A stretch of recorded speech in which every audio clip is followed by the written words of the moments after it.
New reaction tonight from a closed-door meeting held between BP, the Coast Guard, and local leaders. Now, BP has plans to remove heavy equipment from beaches, responding to emergencies of oil washing ashore.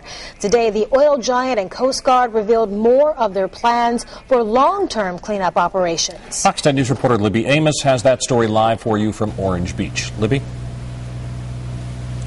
Bob and Lenise, during today's meeting here at Orange Beach City Hall, BP presented its report on their strategy to clean the beaches here in Alabama long term.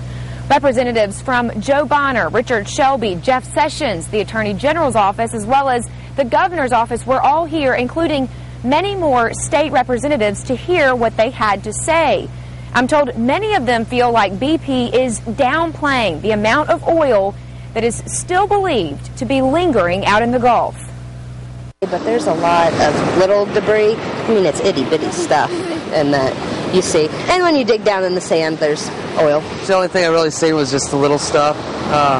They do a really good job at cleaning, like, up here, but, there's still stuff that's getting washed up. The people I talked to on the beach today all say the oil is not completely gone. Pete Tomshak is from Michigan, and even he could tell a difference in the sand. The beach is very nice. We see a little tar ball every once in a while, but they've got the crews out here. But my concern would be that they'd have a strike force, BP or whoever they're going to hire, subcontract, have a strike force to be able to come in, within a very short time period and clean up what happens when it comes in, if a tar mat comes in.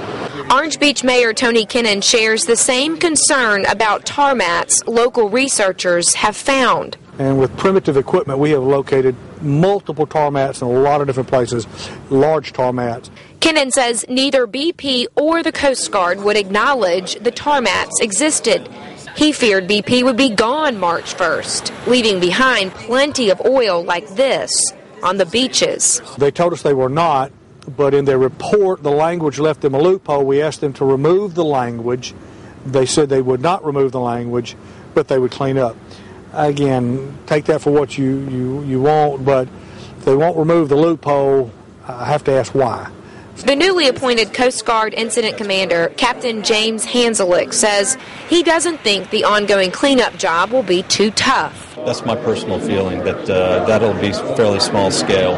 But again, we have to be prepared to respond to anything that happens.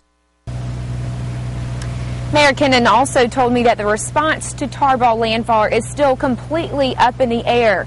That's why he and several other local mayors are trying to put themselves into the process of figuring out who's doing what and when.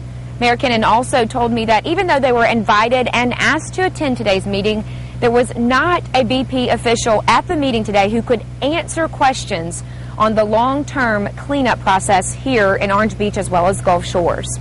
Reporting live in Orange Beach, I'm Libby Amos for Fox 10 News. Thank you, Libby.